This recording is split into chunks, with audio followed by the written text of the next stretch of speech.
উদ্ভ্রান্ত সেই আদিম যুগে স্রষ্টা যখন নিজের প্রতি অসন্তোষে নতুন সৃষ্টিকে বারবার করছিলেন বিধ্বস্ত, তার সেই অধৈর্যে ঘন ঘন মাথা নাড়ার দিনে রুদ্র সমুদ্রের বাহু প্রাচী ধরিত্রীর বুকের থেকে ছিনিয়ে নিয়ে গেল তোমাকে। আফ্রিকা, বাঁধলে তোমায় বনস্পতির নিবিড় পাহারায়, কৃপণ আলোর অন্তঃপুরে। সেখানে নিভৃত অবকাশে তুমি সংগ্রহ করছিলে দুর্গমের রহস্য, চিনছিলে জল স্থল আকাশের দুর্বোধ সংকেত, প্রকৃতির দৃষ্টি অতীত জাদু মন্ত্র জাগাচ্ছিল তোমার চেতনাতীত মনে। বিদ্রুপ করছিলে ভীষণকে বিরূপের ছদ্মবেশে, শঙ্কাকে চাচ্ছিলে হার মানাতে আপনাকে উগ্র করে বিভীষিকার প্রচন্ড মহিমায় তাণ্ডবের দুন্দুভিনী নাদে। হায় ছায়াবৃতা, কালো ঘোমটার নিচে অপরিচিত ছিল তোমার মানব রূপ।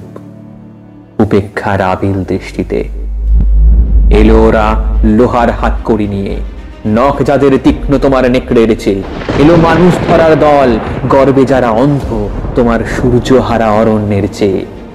সভ্যের বর্বর লোভ নগ্ন করল আপন নির্লজ্জ অমানুষতা।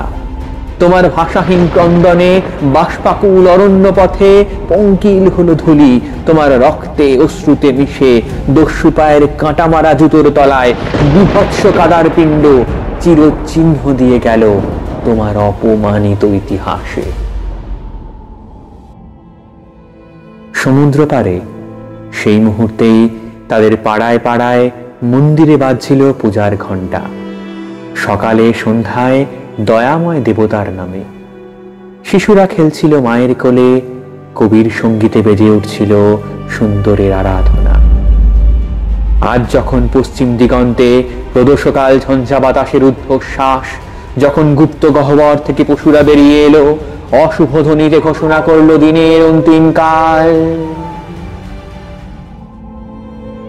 এসো যুগান্তের কবি, আসন্ন সন্ধ্যার শেষ রশ্মিপাতে দাঁড়াও ওই মানহারা মানবীর দ্বারে।